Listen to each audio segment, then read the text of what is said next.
Hello, everyone, and welcome to the webinar channel of the Association of Certified eDiscovery Specialists. My name is Mike Quartararo, and I am the president of ACEDS.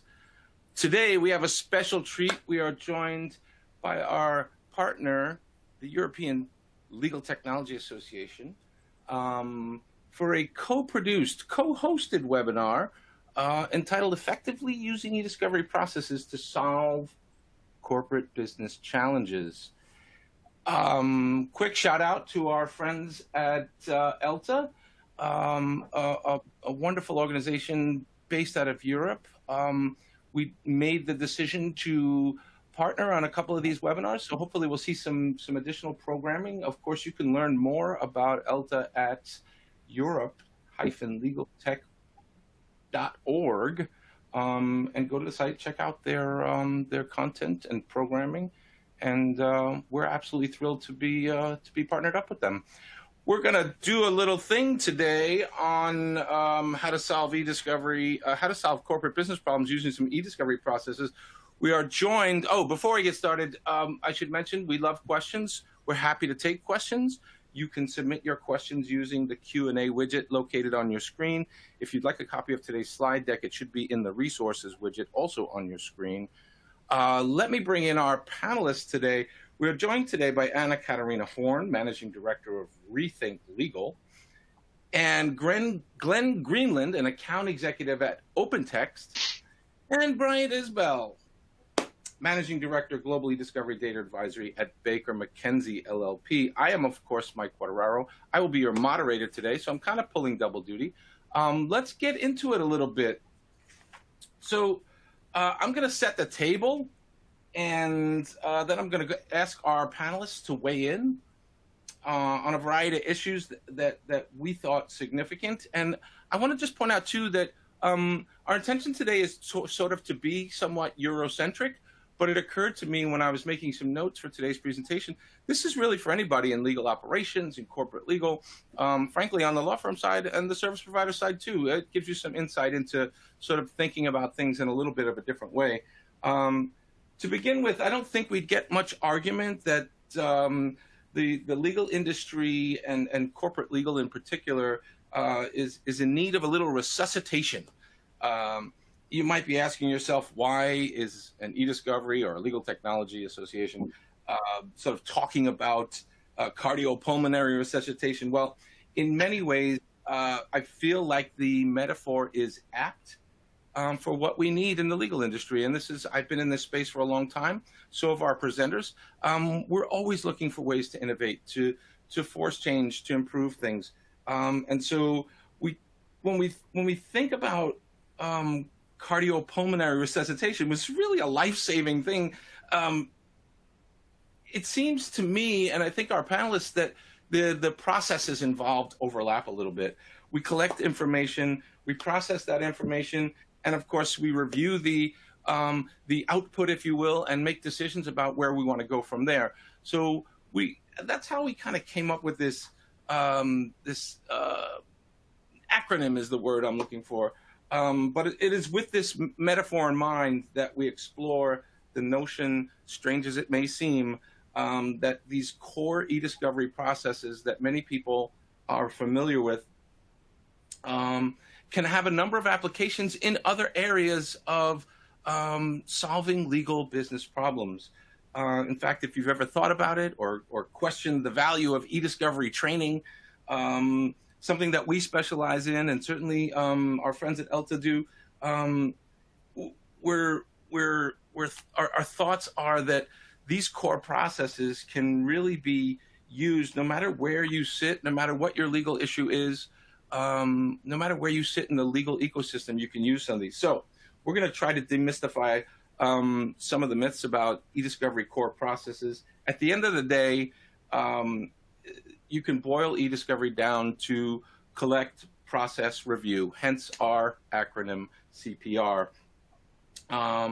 It's been our collective experience that these processes, although they overlap, they lend themselves really well to a number of different challenges facing the corporate legal world today. And the reality is that corporate legal departments are faced with increased responsibilities, whether those are litigation, investigations, transactions, whatever they may be. The outcome is increased risk as a result of massive volumes of data from a variety of sources. And it seems clear to me that the typical existing tools are not always adequate and useful in managing and mitigating risks that are faced by corporate legal today. So our hope today is that we'll be able to explore how e-discovery processes can be used to solve some other legal problems. And just to get us started, set the stage, we've all been here, a little bit of levity. A meme speaks for itself. I'll leave that up there for 1 second while we move on. I want to jump into the conversation with our panelists, and I want to start by sort of laying some foundation. Unless you've been living under a rock in a forest, I think it's fair to say that information, data, if you will, is the new gold, is the new oil, if you will, particularly in business. So one of the first things we want to explore is how information management, what we commonly refer to as information governance, has really become the foundation of how we solve so many business problems today. I want to turn to Bryant first. Bryant, from a law firm perspective, what do we mean when we say information governance is foundational? What are we talking about?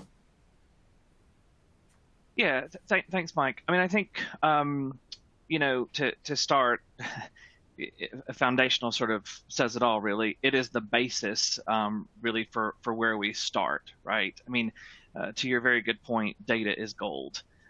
It is the gold for any organization because it's not only the data that they hold about their customers, their business, you know, their products, whatever they're selling.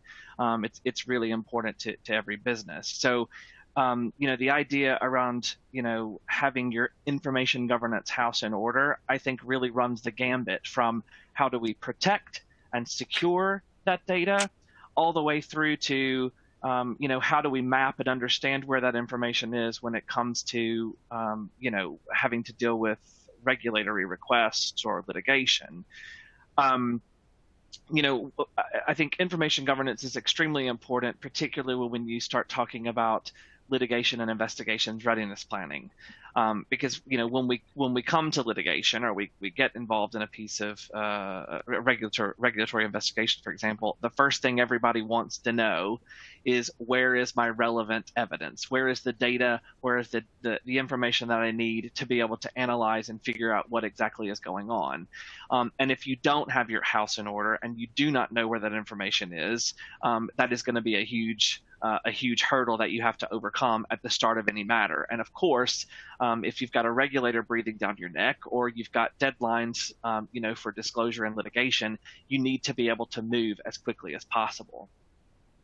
On the flip side of that, I would say the other reason that information governance is really is foundational is because, to my earlier point about needing to protect data, remember that the more data that you hold, the more data that you have that is discoverable. And so making sure that you have the right records retention policy in place and that you're not keeping information beyond what you need to, you know, that's also important in terms of what data is potentially discoverable and disclosable, but also, you know, there's more and more data that you have to protect and you have to secure. So it really, you know, the foundations of having that effective information governance program in place really can affect lots of different areas. Great, thank you. Let me turn to Anna really quick. Anna, from your perspective, how important is it that an organization have an understanding of the information they possess and how to manage it? Well, sorry, thank you, Mike. Yes, it's very important, just like Brian just mentioned, that we need to know where the information is. But just to give you a little bit of the scope, what kind of data or how big the data is we are dealing with, at the moment we think that around every employee owns around 20,000 documents. This is a lot of data. And right now, around 320 billion emails are sent every day. And there's up to an increase of around 4% from year to year. So you can imagine it's not only gold that we are having, we are also having a lot of data which is irrelevant. So as I'm always saying, the hay, like the as we are saying in German, well, the information itself is not getting bigger, just, you know, the stack, we are digging into it. So when we are not only replying to a regulatory request, but also, let's say, from an employee asking which kind of information we still have from him, we need to know where this information could be found. It's just like a closet at home, you know. If you just keep sticking stuff in there, it doesn't bring you anywhere. So you also need to make sure that you have a deletion plan. Just to be efficient and to also to answer the requests and to deal with any kind of information that is actually relevant and keep it down on a low level. You should see the closets in my house. You open the door and stuff falls out. Glen, let's turn to you. It frequently happens that, and I want you to cover, talk a little bit about your perspective on information governance, but there's a twist here, because I think not everybody thinks about it in this way, but frequently in legal, there's some kind of event, whether it's an incident or an investigation, a litigation, or even a transaction. Frankly, we're going to talk about that a little bit. Something happens, and then suddenly everyone is thrown into a reactive posture. And what's your view on being more proactive in this area? Yeah, it's a great point, because I think most of what we talk about on these type of events is reactive. But of course, there is that proactive angle. And we've already said information governance is where it starts, and that's where you can be proactive. But look, ultimately, why should you be proactive? It is the things that interest most people. It's because it's efficient, it is cost effective, you've got cost containment there if you do it right. And it's actually often necessary or expected. And what I mean by that is that necessary because I'll give a few examples in a moment about people have an elevated responsibility when it comes to investigations and management of their data. And expected because I think it's fair to say that if you were to go into a reactive review, a dispute or an investigation, regulators expect you to have your house in order. They're not going to wait for you, and they don't stretch out timelines just because you're not organised internally.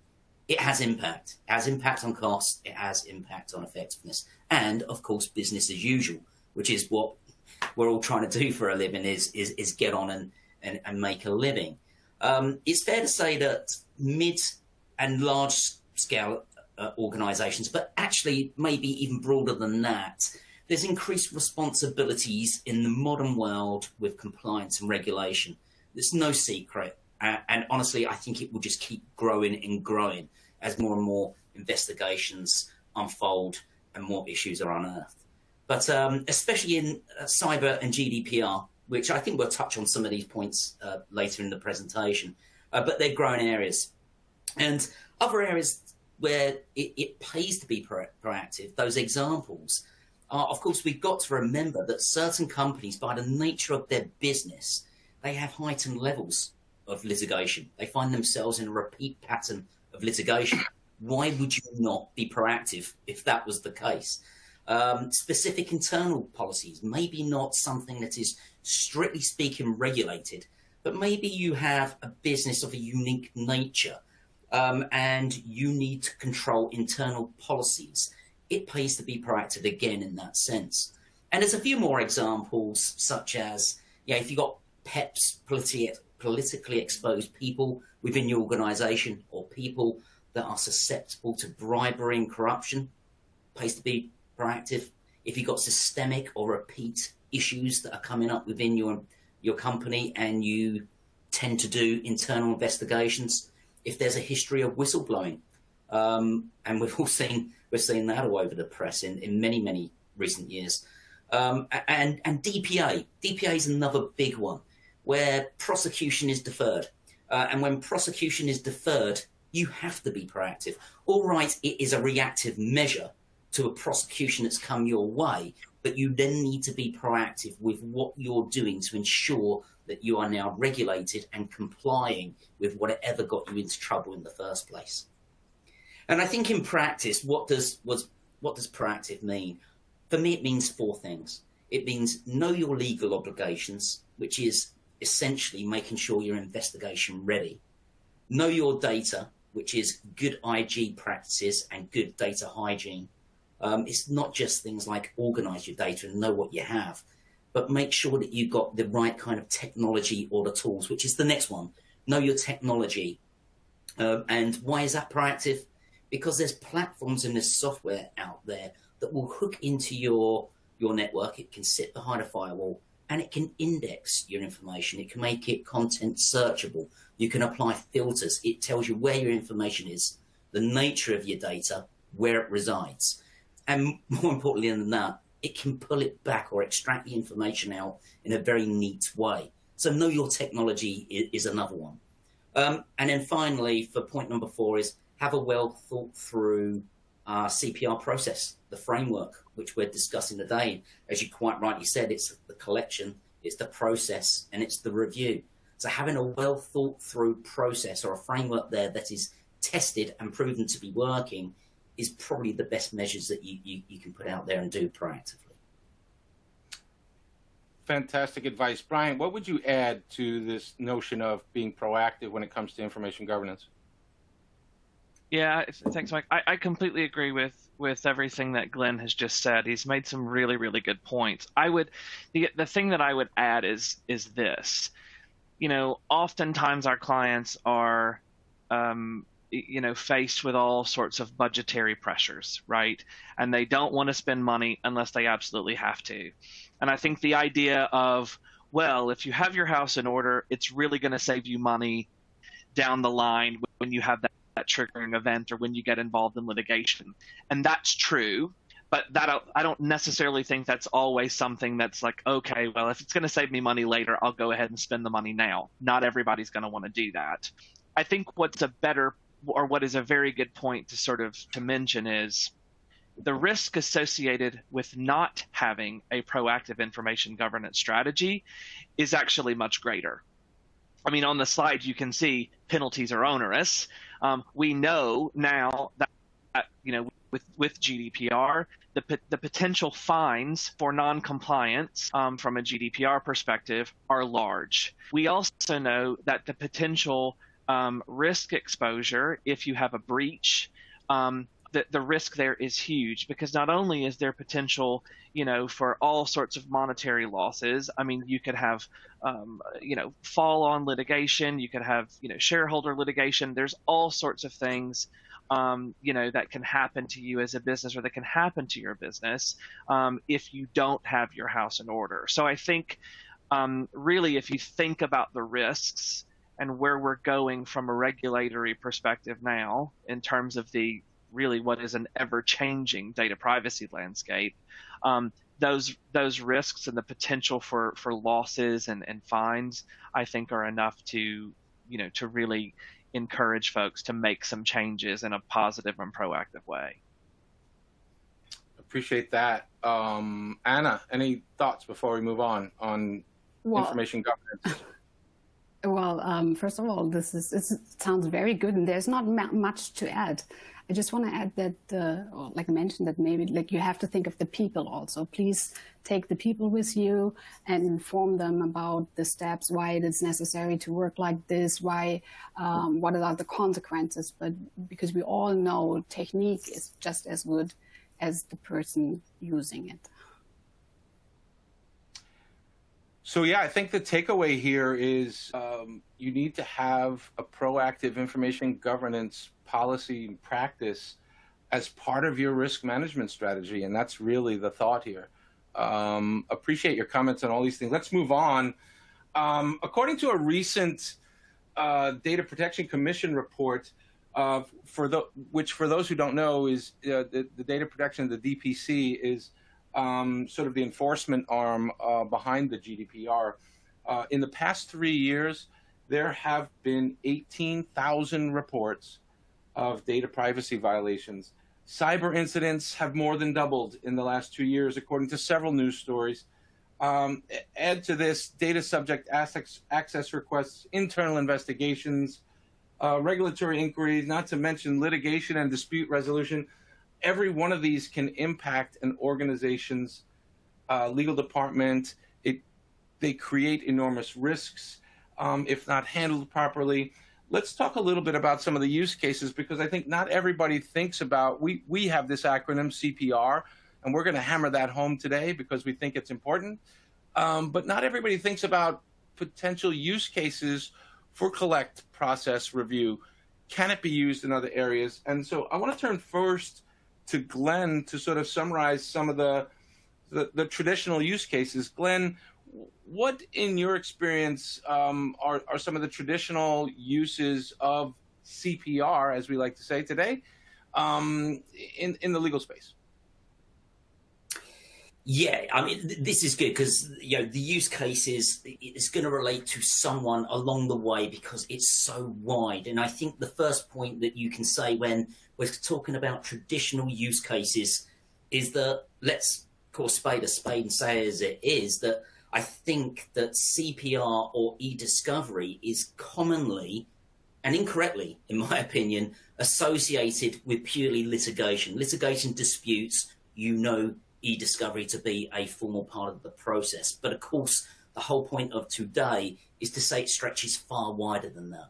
It's just the most obvious and the most associated area of disputes and investigations. But in fairness, yeah, we've already touched on this partly on the information governance when we talk about regulatory and compliance obligations, is anyone that has obligations in this area are going to find themselves in, I can reel off a whole series of use cases, but let's just say the most relevant is traditional CPR can be applied and has been applied. I think certainly myself, Bryant and Anna, and many of our peers within the industry have been working on financial services investigations, things like OFAC inquiries, IBOR, PPI. They're all very large-scale investigations, but you've got smaller ones as well. You've got pension and hedge fund misuse. You've got the stuff that relates to the COVID loan schemes and the way that that's been abused in the market that's been in the press recently. It really doesn't matter on the scale. It's more of the nature of the investigation. And then, of course, you've got things like insurance fraud. It's rife. We've probably worked on insurance fraud in our time. Competition work is very common, very popular. Cartel investigations, mergers and acquisitions and bribery. You got IP theft and things like internal investigations, where internal investigations are externally influenced or motivated, as opposed to more of your traditional internal investigations that are influenced internally or come from an internal instruction. But what's important here is what is the common ground. So we talk about CPR. The common ground is that they're all data heavy. It doesn't matter which one you're looking at. We've talked about this again in information governance, but data is growing at an alarming rate. We look at the platforms and the tools and the digital world. It's only going to grow more. An interesting fact that I only heard this morning, funny enough, is healthcare data is doubling every 73 days. Now, I haven't said healthcare in here, but it could be a use case for CPR as well, but just illustrates a point of how quickly data is growing. So it's data heavy. If it's data heavy and it's investigative in nature, they're all going to make full use of CPR. And to touch on some of the points at a high level, if you look at collection across those use cases that I just mentioned, you're going to have a mix of structured and unstructured data. The unstructured data is what we're all aware of, is the business documents that we create in a normal working day or a normal working week. But you can't forget the transactional and the structured information too. These can be HR systems, corporate systems, financial systems, trading systems. But stuff that is mainly held in databases is probably fair to say. You got your less obvious data sources. We're going to touch on this actually more towards the end when we talk specifically about a few of the processes or CPR in a little bit more detail. But you've got many data sources now. They're continuously growing, and you've got emerging data sources all the time. the things that we do know, the business documents, the network shares, the emails, but loads more systems that are just coming online that are rich with data. And then you've got global and cross-border matters, which is that, again, what's common ground with lots of these investigations is that decentralized systems, when you're talking about cross-border work, which is that you might have a shared process as part of a corporate or an organization, but you probably don't have shared platforms. And the way that you capture information, it can become messy. So it's for consideration on the collection component. And then when you talk about processing, people think, well, that's very straightforward. You're just going to process your data. You're going to pull your information out.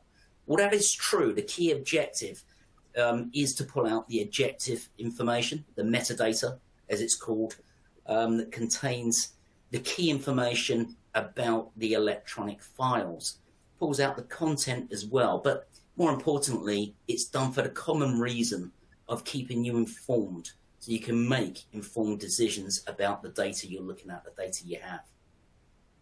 Processing also deduplicates. I think it's quite a common one. Most people know that, but probably not to the magnitude of how some of these use cases have such duplicative data. It's extremely high, especially in financial services. In financial services, in decentralized systems where transactions are repeated from bank to bank, location to location, the deduplication rate is extremely high. It can bring your volumes right down by processing efficiently. And then removing noise, which is a very common one. So when you collect information, you're always going to have junk in there. You can't get away from it. You're partly paying for it, but it can be filtered. It can be filtered within the collection process as well, actually, in fairness, but also in the processing stage. You can filter out the noise, so you only got the relevant information make its way into a review platform. And then for the review itself is where things honestly get really smart, really super smart. I think, Anna's certainly going to talk on some of these things later, so I'm not going to steal her thunder, but technology has moved on a long way.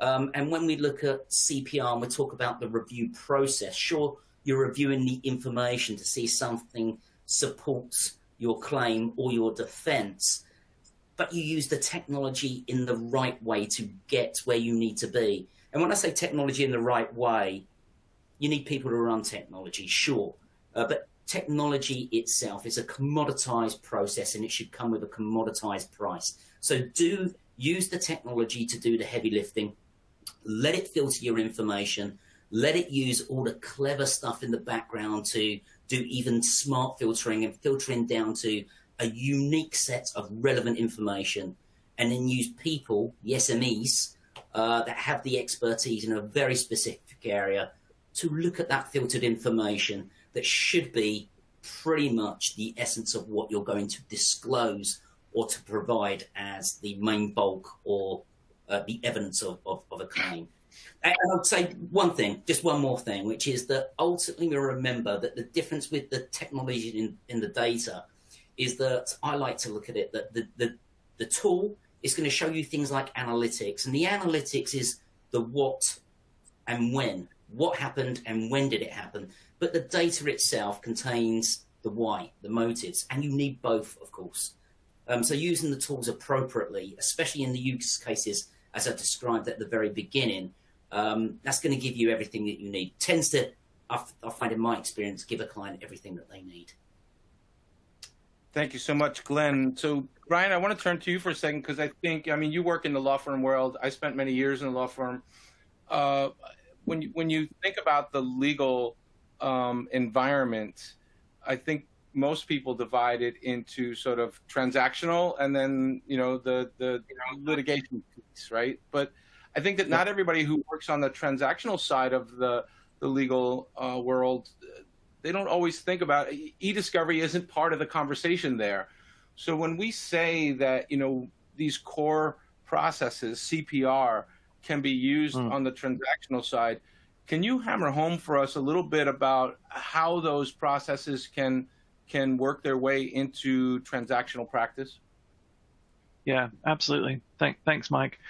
I mean, I first want to start by saying I agree with everything that Glen just said, and one of the things that he said at the start of that section was that folks think e-discovery litigation, and he's outlined sort of all the different sort of areas in which you can utilize e-discovery that is traditional, right? Like the DSARs and competition work and investigations and litigation. But one thing I want to point out is that the e-discovery space has been a really excellent, almost petri dish of innovation in the legal technology, world. We've been doing e-discovery for such a long time. I mean, Mike, you and I have known each other for years, both of us over 20 years in this industry. I remember when we used to Bates label with stickers, right? I mean, technology has moved on, so far since the early days. And because of that, we've seen so much innovation in this area.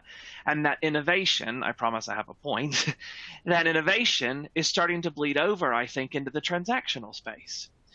Because there are many, many use cases for a lot of these technologies in other areas of practice. And one example, as we've talked about, is M&A. I mean, we are using lots of different tools in conjunction with, and sometimes, just e-discovery tools to help with things like due diligence work, contracts analytics,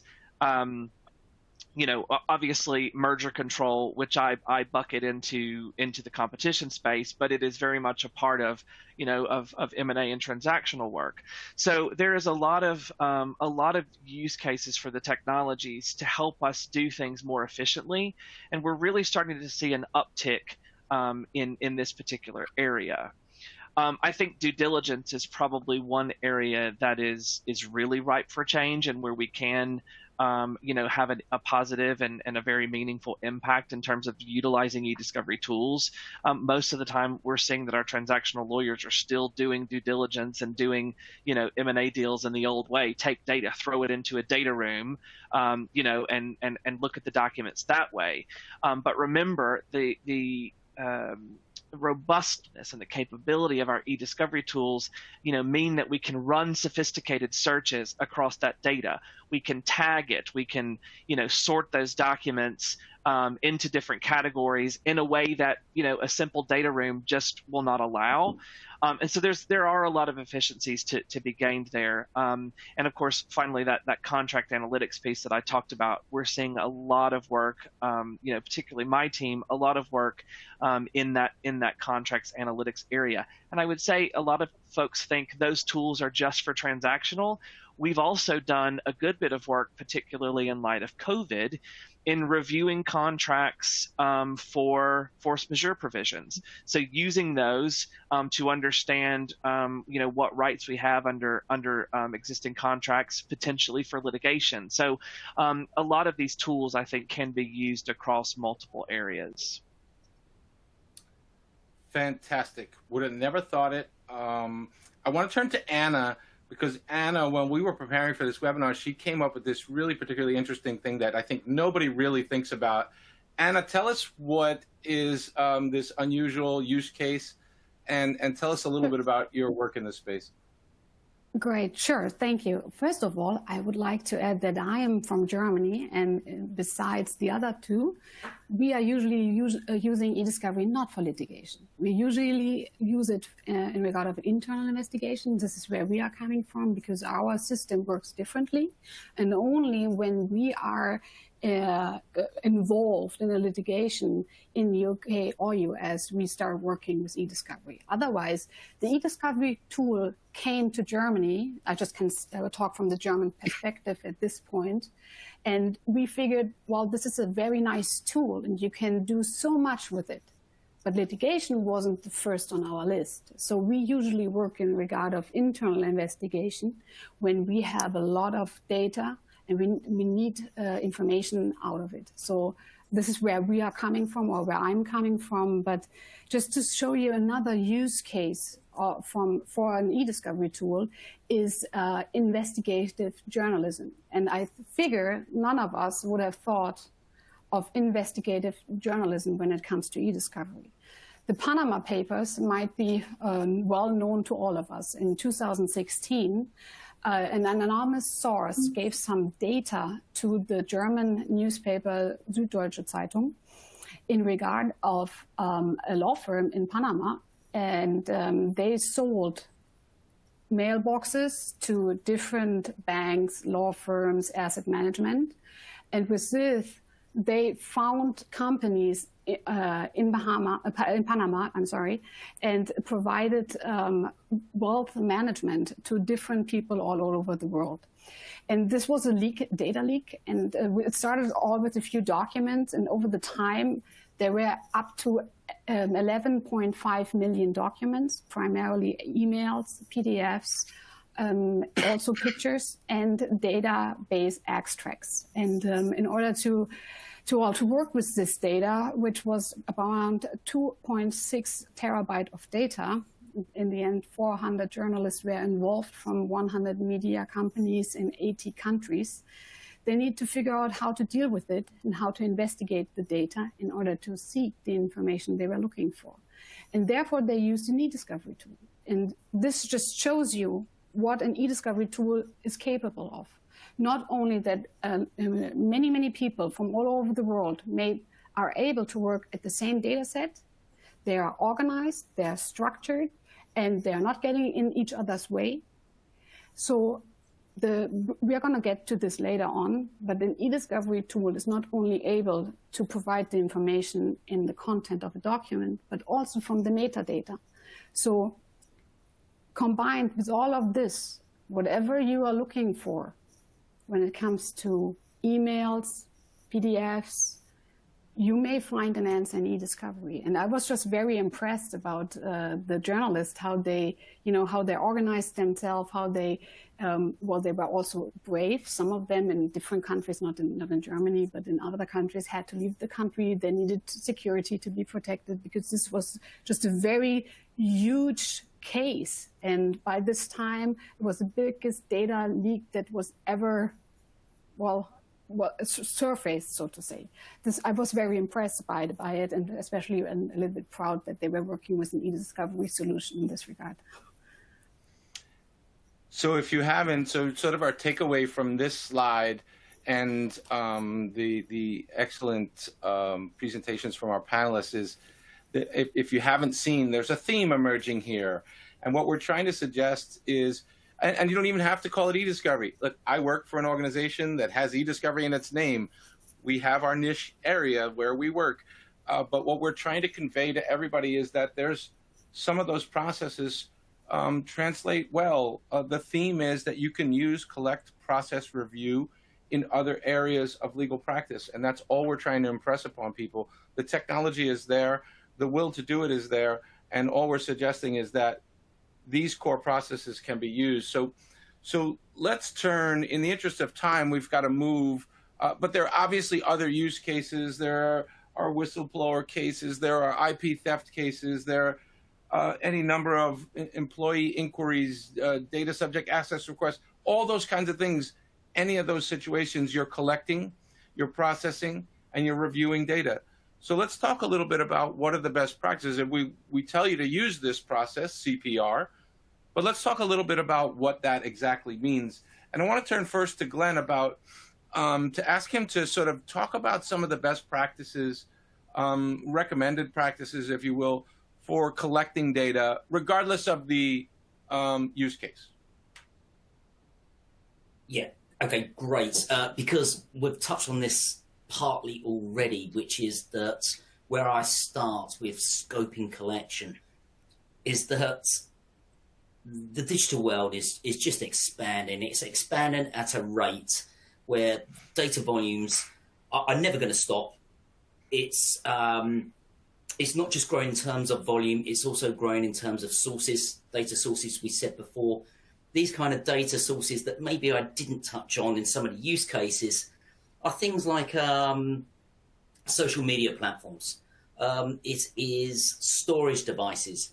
A funny one, but it's still relevant for today, is I remember back in the day when people were storing information in a deceitful way on iPods, the music device, because iPods was only known to be an MP3 player, but it wasn't. It was a storage device. There's always means and ways when you're talking about a certain type of crime, maybe on fraud or IP theft, that people can store information or pull information out of a company in really inventive ways. So there's data sources that are always growing. And one of them, or two of them actually, that I would say is commonly overlooked is legacy data, which is, don't forget about your legacy systems, your systems that are offline, your systems that may contain information that is relevant to an investigation. And these can be on old platforms or old backup tapes, but they can be retrieved. Yeah, information can be retrieved. I certainly in the past have worked with business partners that can do exactly that. And although it's far less common now, you take this back 10 years, there were a lot of companies that still had a paper trail. Yeah, you can't forget about that either. So data sources are far wider than just the obvious data sources we all think of. And probably one of the important ones that it really depends on the type of investigation you have is deleted data. People think that, you know, when you delete data off of a system, that it's gone. If you format hard drives, it's gone. If you know computer forensics, if you was to get a forensic collection person in, they can retrieve fragmented data off of pretty much anything, including formatted hard drives. So, you know, it's something to be aware of, that you can retrieve information from these kind of obscure places. Identify and preserve. We kind of go full circle back into the IG, is that, you know your data. We've already said that from the information governance. It's where it all starts, because without it, things can get messy, it can be costly, it can be time consuming. But more importantly, it means you might need a stranger to come into your company and start probing around in your network. This is where your data lives. This is what you've got. This is how you get it. If you can avoid that, of course, that's going to be better. So the advice is always to start with IG. And whether you use a forensic, a collection forensic expert or not, there'll always be cases where you need to preserve the integrity of the metadata, and you need to prove that you did. You need to prove that the data that you have collected has not been tampered. And this can be with blocking tools, because if you was just to pull information completely off of your computer as self-collection, it changes metadata. Not an awful lot of metadata, but it changes metadata to the extent that it would look the same if that data was tampered with. But also you've got chain of custody, which is that sometimes you need an independent process. A regulator might ask for the collection to be done independently, just for the peace of mind, or because that's what's required. And with that independent process and forensic experts, they provide chain of custody to prove that when they took the data, evidence went into a bag, it was sealed, it was autographed by yourself. I've taken it back to a secure facility, and we've got a unique set of information of the way in which it resided on a corporate network. A couple of other minor points, but it's still important, is that when you do a data collection, you do need to maintain integrity at all times. We just touched on that, but what that means from a client's perspective is that if you're doing a self-collection and set collections from decentralized locations, which we mentioned earlier, you've got to be sure that the information that you pulled out of an external location, a process, cloud computing, or a remote office, you need to make sure that when that information comes into your business, it completely reconciles with the source. So the target or the destination have to reconcile with the source. It's called validation.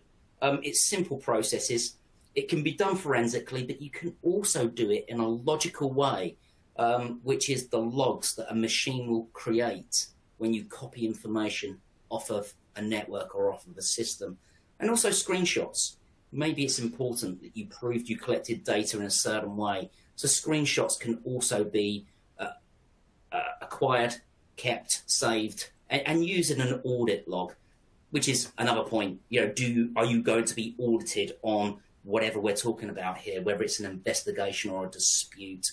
You're going to be audited. Again, it might require a set process or different processes with whether you put in external experts or not.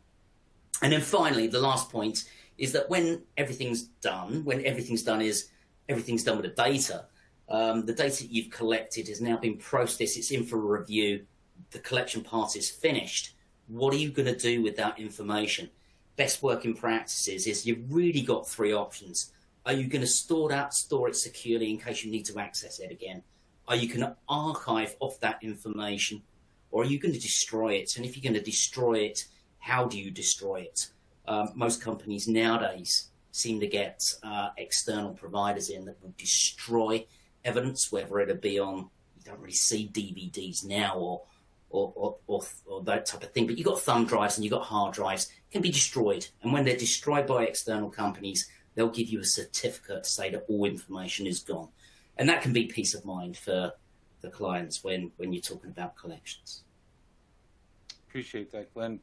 Brian, talk to us a little about the favored recommendations in processing. Sure. There are 2 points I want to make around the collection piece, because I think this is really important. Everything that you do has ramifications later in your process, not only in processing, but also in review. So I would say, Mike, you and I have talked about this a lot, but scoping, very, very important. We don't want to boil the ocean. We do not want to over-collect, because that has lots of implications. It has implications in terms of the cost associated with processing that data. It has implications in terms of the cost of hosting that data. It has implications in terms of review of that data. The more data that's collected that's unnecessary, it is going to result in more documents that potentially fall into the review set, because as we know, even with search terms and even with applying analytics, there are going to be documents that aren't responsive that are going to get, fed into the review population. So I think scoping is really, really important.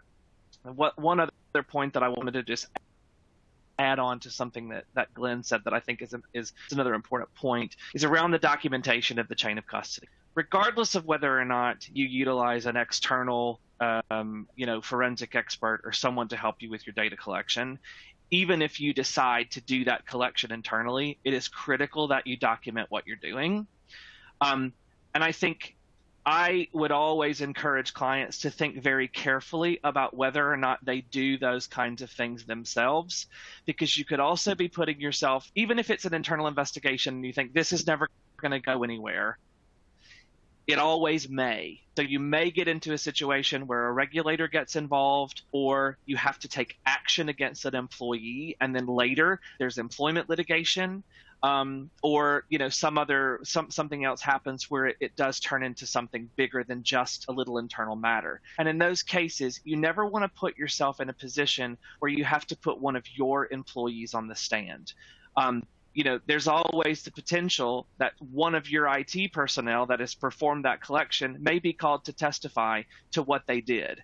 And if you don't have a robust process, you could have one of your employees on the stand that's having an uncomfortable cross-examination about what they may or may not have done. So I would flag those up as things to be mindful of and careful.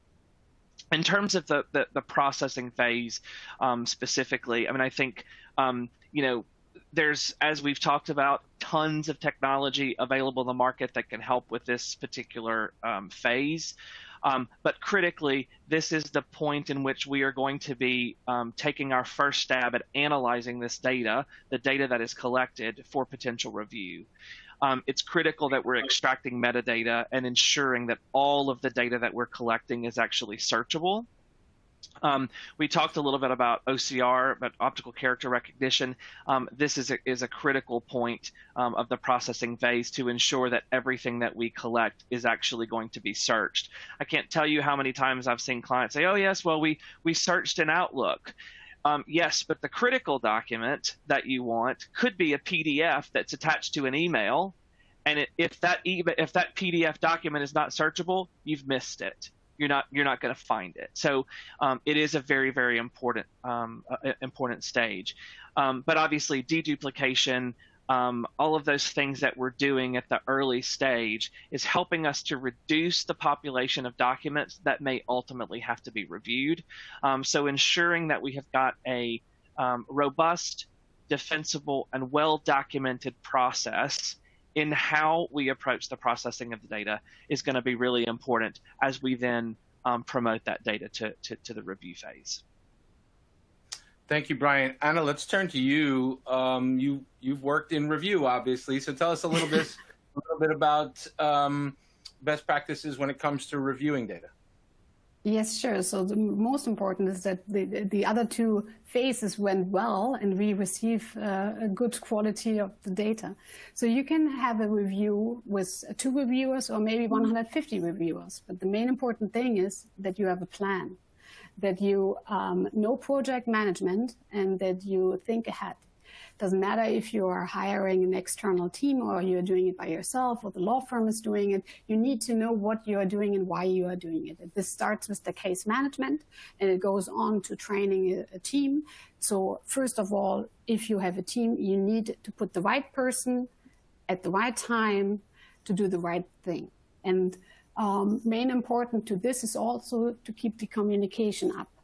All stakeholders in the project should constantly communicate with each other and also talk about the findings, you know.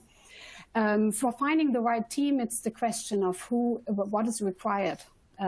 Languages, maybe a degree, also maybe when it comes to maybe Dieselgate, somebody who's also interested in automobiles. There are not too many jurists out there, let me tell you. The very good thing is that we have seen a tremendous development in the analysis of the tools, meaning when I started in eDiscovery 10 years ago, we received about 10,000 documents and we had to review all of them. All of them had to be opened, looked up, and checked and said, well, it's relevant or it's not relevant. And nowadays, as I think Glen already mentioned, the analysis tools are so great. So you can, first of all, as a case manager, you can take a look at the data and see what is the data telling you. You don't have to take all those 11.5 million documents, which we had in the Panama Papers, put them all in review and tell them, well, start doing it. We're going to talk in 3 years about it. So what you can do is the tools are telling you, they're taking the metadata, they're taking the content of the documents, and they're kind of showing it to you. So you can easily filter out with search terms, with filters like custodians or like sender or receiver of emails, with content of the document. In this way, you can reduce the amount of documents which primarily, first of all, have to be looked at to a minimum. In this way, if you've worked with a huge review team, you might not need the huge review team from upfront, maybe later on. Just, get to know the data first of all. And also use predictive coding.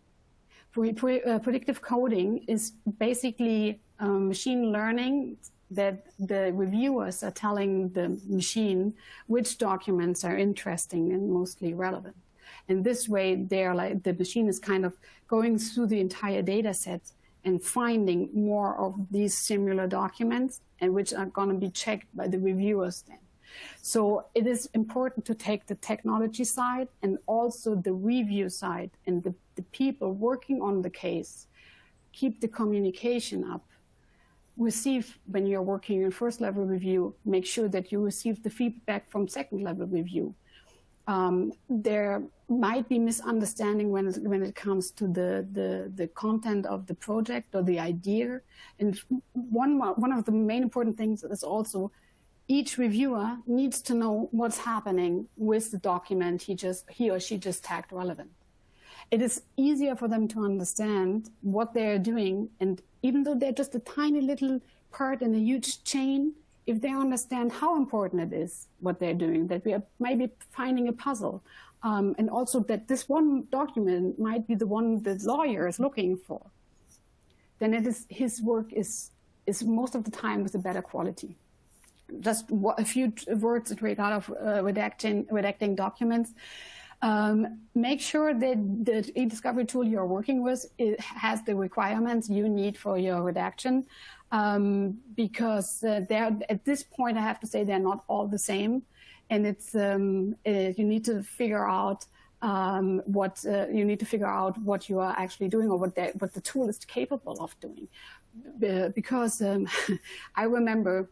Well, I know that some of the tools you can blacklist words, but you can't whitelist those words. And it's not like Photoshop that you're just taking away a layering. So you don't want to redo the entire project just because you blacklist the wrong name, just saying from own experience. And most important, look for quality control. Make sure that the team you're working with has an established quality management. So to say at the beginning, they're going to check about maybe 50% of all the documents that were reviewed, and then they go down with it. So in this way, and they should report on it, what they are doing. They should report on the findings, on how they're doing the quality control, and how each, not saying that one particular reviewer should be pointed out, just the general overview of all of the review team, how they're doing, if they are once in a while reviewers who are like have a very bad pro, just to say, not to point out names. Yes, so make sure that the technique is used as much as possible, because from my point of view, the review is going to cost a lot of money, and maybe depending on the reason why you go in the review, this is a good chance to lower the cost of the review by using a lot of technique. I know that especially when it comes to litigation, in court, the judge and the two parties, they talk about which search terms are used and up to which % of relevance out of a predictive coding turn should be still reviewed. But in other cases, internal investigations and so on, there might be a good chance to lower the cost of the review by using all of the possibilities in an EDiscovery tool. And yes, that's about from my short, just to make a wrap up about review strategies. Appreciate that. Thank you, Anna. So there you have it, folks. Collect, process, review. I want to turn to a couple of questions that we have, and the first question is, do we have any go-to literature that we could reference for developing processes? Well, I mean, obviously for selfish reasons, I would send you to the ELTA website, their resource page. I would send you to the ACEDS website, our blog, any of our catalog of recorded webinars, and any of the content that we put on a regular basis, and certainly our training and certification programs. But there are others as well. There's also a great book. I could point folks, Mike, to a great book. A guy that I know by the last name of Quartararo has written here we go. some excellent material that you could also reference. It is a great resource. I appreciate that. Thank you very much. I was trying to be humble. The Sedona Conference, EDRM, any of the blogs that are out there in the legal industry in the U.S., there's tons of resources out there on how to build your processes. We're coming up to the top of the hour, so what I want to do is just turn back to the panelists really quick, and maybe there's a couple of questions in the queue, if you guys could incorporate in your closing comments the answers to these questions. Let's start with Bryant. Sure. I mean, just looking at some of the questions that Deja has kindly put through here, I mean, I think we've touched on most of these, about, to what extent a corporation needs to prepare for e-discovery if there's no litigation in view. I mean, I think we've talked a lot about why a proactive information governance strategy is really important. there was a question around trends that we're seeing in the corporate world and folks getting more and more comfortable with technology and automation of tasks. And I would say, yes, we are seeing that. In fact, I'm seeing more and more that our clients are asking for the greater or more use of technology, integration of technology into everything that we're doing. And I think it's very important. We are never going to replace the need for lawyers or humans to interact with the technology and to help with the processes. But the technologies are absolutely enablers to help us do our jobs more efficiently. And as Glen and Anna have both referenced, data volumes are growing and will only continue to grow. So we really must, I think, rely on these technologies to help us be more efficient and do things more efficiently, as well as drive down cost. Because, again, the more data we have, the more expensive these processes are, whether it be litigation, investigation, M&A, et cetera. Thank you, Bryant. Glen, your closing thought. Pretty much same. I mean, it's a consistent theme, isn't it? What we've been talking about, the reactive and the proactive. There are good questions in there. And about tech, yeah, is an enabler. Use technology and people in the right way. And never forget that technology is that low-cost, commoditized resource, and it can do all your heavy lifting. Do not pay for expensive people hours to do what tech should be doing for you. Thank you, Glen. Anna, you get the final word. Well, great, thank you. Well, first of all, I just agree with what was just said, definitely. And I went through the questions once again, and especially when it comes to why do corporates need e-discovery for all different reasons, just to keep yourself organized, first of all. I know companies who which transferred all their data out of the company in an e-discovery tool. They organized it, they put it back in there. You see the huge possibilities. And e-discovery do not cost that much anymore. It's possible, you can solve small problems, you can solve big problems. And when one thing is good coming out of the last 2 years of sitting at home by yourself is that all of us are using more technology. And it's not that this is a bad path to go. It's not, maybe it makes life easier at one hand or the other. And all of us, we are all using conference calls now, and many of us are using SharePoint, and we didn't do this beforehand. It's going to be interesting to be working with it later on in the e-discovery tool, but it is just, it was just a little bit pushed more than what we expected it to be, and that's a good way. I appreciate that. Thank you so much, Anna. Thank you, everyone, for joining us on the ACEDS webinar channel. Thank you, of course, to Anna and Glen and Bryant. Fantastic presentation. And, of course, thank you to ELTA, the board and leadership there, for collaborating with us on the preparation of this presentation. Please visit aceds.org and ELTA. The up-to-date URL is in the chat for anyone who's looking for it.